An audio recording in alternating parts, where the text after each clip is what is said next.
जो ऐसे चलेगा उसके दुखों का नाश हो जाएगा। योगो भवति दुःखहा। क्या? जो अधिक आहार नहीं करता, कम आहार नहीं करता, बिल्कुल नहीं, ऐसा भी नहीं। जो अधिक नहीं सोता, एकदम कम भी नहीं सोता, युक्त सोता है। जो यथा योग्य आहार करता है, यथा योग्य विहार करता है, यथा योग्य चेष्टा करता है, यथा योग्य सोता है और जागता है, ऐसे को भजन सिद्ध हो जाता है, योग सिद्ध हो जाता है। युक्ताहार विहारस्य, भोजन सत्य कमाई के द्वारा या भगवद आश्रय के द्वारा, विरक्त भगवदाश्रित भिक्षादि वृत्ति, आकाश वृत्ति, गृहस्थ धर्म की कमाई के द्वारा। सात्विकन अपवित्र न हो। जैसे एक प्रश्न कर रहे थे कि हम तो बाहर ज्यादातर व्यापार आदि में जाते रहते हैं, हमें होटलों में खाना पड़ता है, आप कहते हैं कि बाजार का ना खाएं। तो देखो, भगवत प्राप्ति करनी है तो संयम में आना पड़ेगा।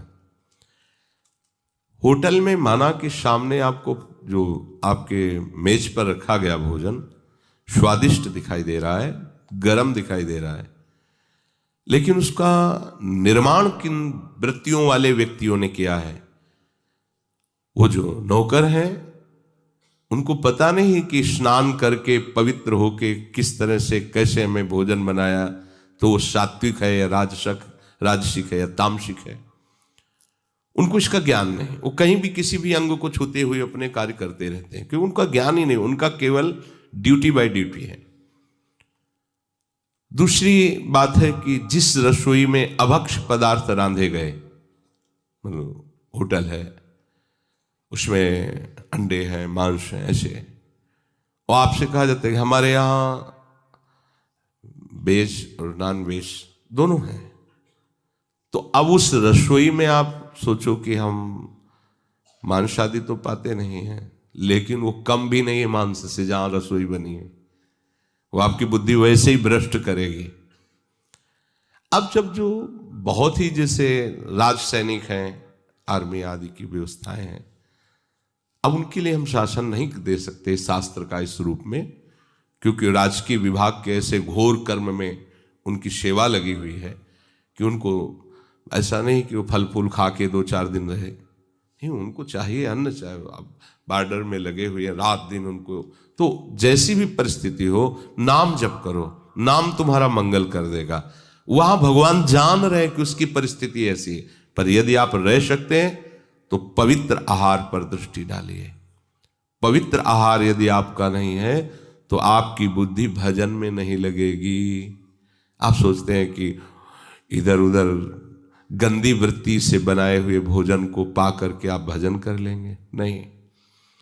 हम आंखों देखी बात कह रहे हैं। 1500 लोगों का भोजन बनना था, वो काफी विस्तृत भंडारा कुछ आके किए थे। तो शाम के जब टहल रहे थे तो वो लोग अशोक के नीचे बैठे मदिरा पान कर रहे थे। जितने रसोई बनाने वाले थे, पान करके मसाला की पुड़िया मुख में डाल के और फिर रसोई बना रहे थे, और उसी रसोई का संतों को भोग लगना था, श्री जी को भोग लगना। क्या भोग लगेगा? क्या बुद्धि भजन में लगेगी? मदिरा पान करके वो बना रहा है, ऐसा राक्षसी भोजन भला श्री जी भोग पाएंगी? अच्छा, बनाने वाले ने पैसे दे दिए, पाने वाला उस समय पाएगा जब खुशबू से गरम गरम सामने आएगा।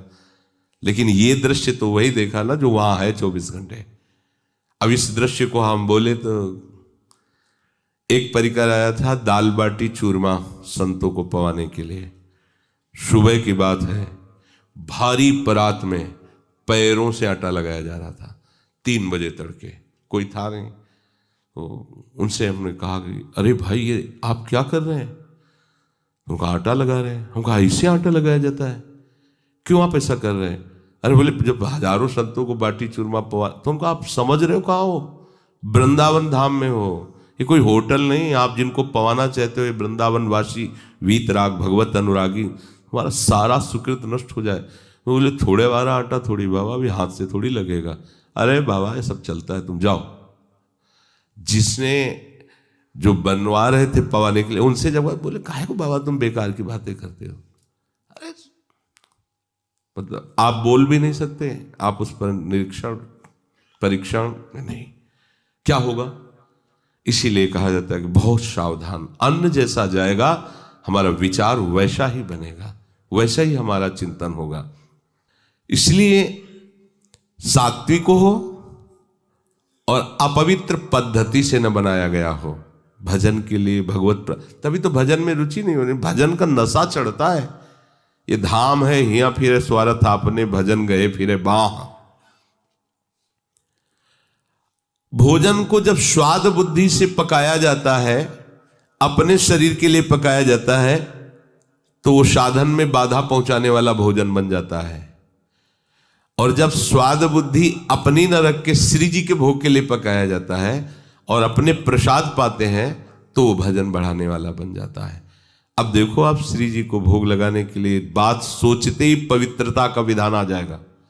ये हमारी श्री जी के रसोई, अपन इसमें प्रवेश मत कीजिए, और बड़ी सावधानी से और श्री जी का चिंतन करते हुए वो आपके भजन में सहयोग देगा। भोजन धर्म के अनुसार कमाए हुए अन्न से और आयुर्वेद की दृष्टि से उतना ही जितना आपको आवश्यक है, 39 तोला 24 घंटे में आयुर्वेद की दृष्टि थी, पर उसको डबल कर दिया। फिर भी अभी नहीं समझ में आया तो छूट देने की बात की। अब अगर बहुत बड़ा शरीर है, उसका आहार है, तो उसको भाई देख लो, ऐसा ना हो कि फिर साधन भजन में प्रमाद आने लगे, अन्न का चिंतन बनने लगे। जिस भोजन को किसी औषधि के द्वारा न पचाया जा सके, सुपाच्य स्वयं पच जाए, उतना भोजन। अब दबा के पुआ कचौड़ी और समोसा और सब पा लिए, तो अब फिर पचाने के लिए चाहिए, नहीं तो एसिड बन रही है, दवाइयाँ। ऐसे भोजन की आवश्यकता साधक को नहीं होती।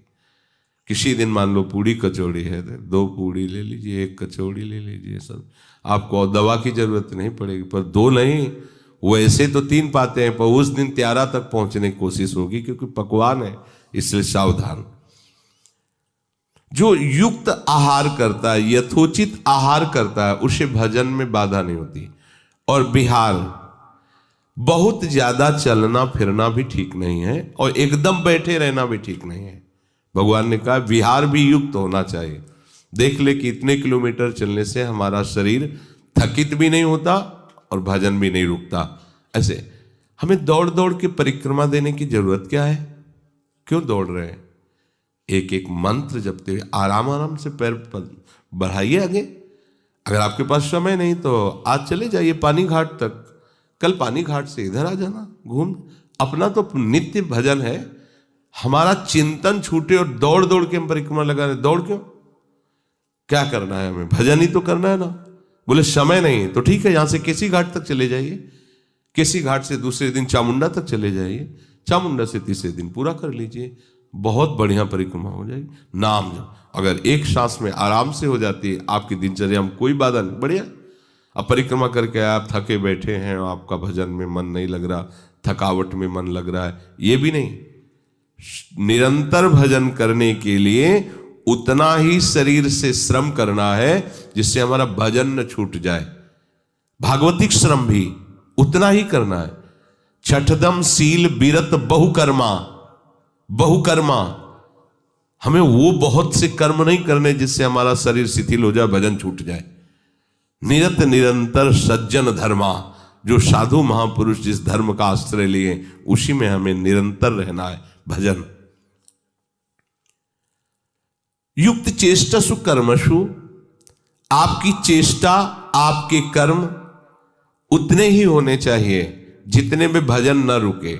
आप बहुत शरीर से मेहनत कर लेंगे तो आपका शरीर थकित हो जाएगा, भजन में मन नहीं लगेगा। उतना कर्म कीजिए जिससे आप शिथिल ना होइए, आपका भजन चलता रहे। दूसरों की हित बुद्धि से भगवत प्रसन्नता के लिए, शास्त्र विधान के लिए जो कर्म किया जाता है उसमें आंतरिक प्रसन्नता होती है और उसी प्रसन्नता में भजन होता रहता है। युक्त स्वप्नावबोधस्य, सोना अगर बिल्कुल नहीं होगा तो भी परेशानी आ जाएगी। भजन में नींद आलस्य सताएगा, दिन का जागना भी उसके लिए भार लगेगा, इसलिए उचित सोइए, उचित जगिए। वैसे सोने के लिए यहां आज्ञा कर रहे हैं, रात के आरंभ में सो जाए और रात के अंतिम भाग में जग जाए। रात का 10, 11, 12, 1, 2, 3, बस इसके आगे नहीं। अच्छे उपासक 1:30-2 बजे जग जाते हैं और थोड़ा शिथिल तो 3 बजे। इसके बाद सोना साधकों का कर्तव्य नहीं। वो जो 5 बजे 6 बजे और फिर जो 7-8 बजे, कोई महापुरुष 11 बजे भी उठते हैं। 11 बजे उठने मतलब क्या, 11 बजे तो दोबारा लेटने का समय आ जाता है। अपने लोग तो 11 बजे दोबारा विश्राम का समय है कि घंटा आध घंटा लेट ले, फिर दिनचर्या। वो 11 बजे उठते हैं।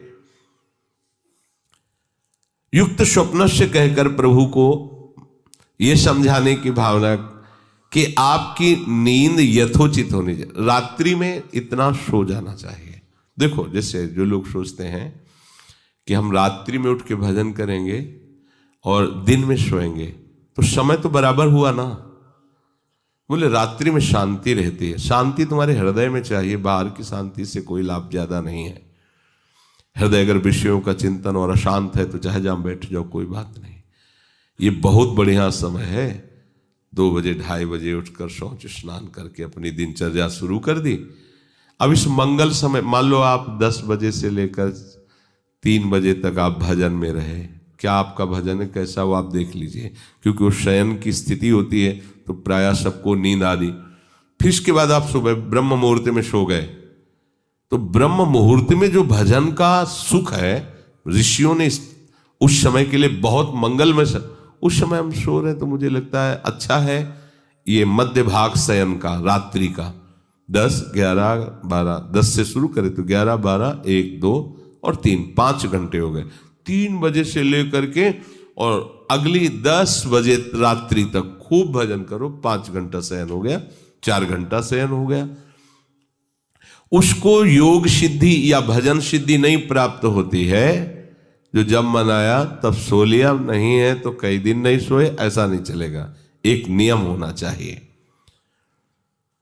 योगो भवति दुःखहा, जो अपना आहार नियमित, विहार नियमित, चेष्टा नियमित, सोना जागना नियमित, बस उसका योग सिद्ध हो जाएगा। नियमित होना चाहिए।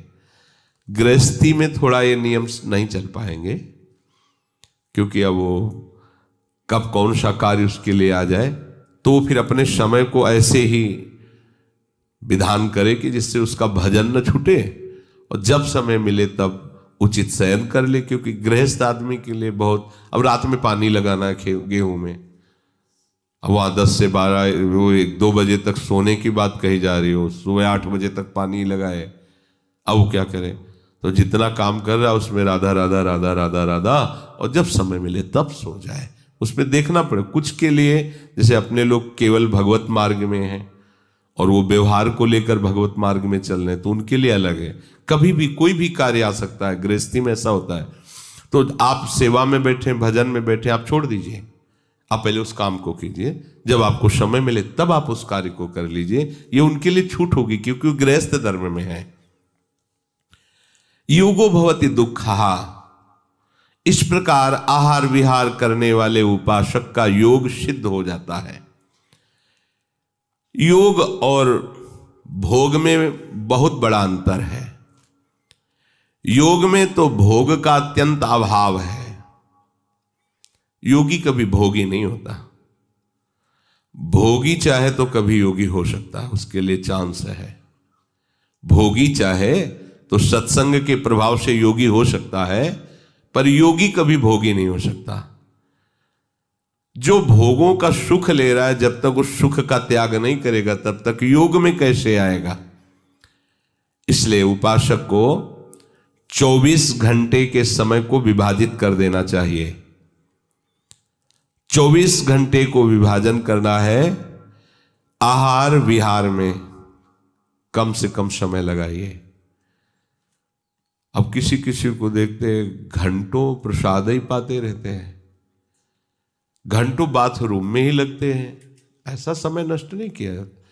अधिक से अधिक 35 मिनट शौच स्नान, अधिक से अधिक मंजन किया, शौच 35 मिनट हो, 45 मिनट भोजन अधिक से अधिक, और चबा के पाना चाहिए। किसी किसी को देखते हैं मुंह में गया, एक दो बार घुमाया, अंदर डाल, अंदर लोहे की मशीन नहीं लगी है, ये आपके भजन के लिए है, सावधान।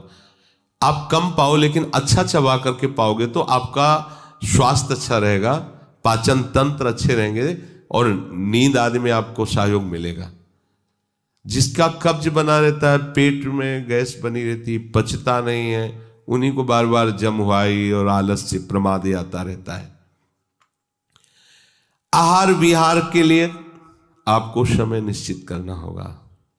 निश्चित समय पर ही आहार कीजिए, रोज समय नहीं बदलना चाहिए आहार का। यदि आप 11-12 के बीच में, तो बहुत काल तक आप ऐसे ही चलाइए, तो उसे नहीं कि कभी 2 बजे, ये भी गलत बात है। एक नियम रखिए आहार का, वो समय गया तो आहार नहीं करना, अब अगले समय में करेंगे, ये नियम रखना चाहिए साधु को, उपासक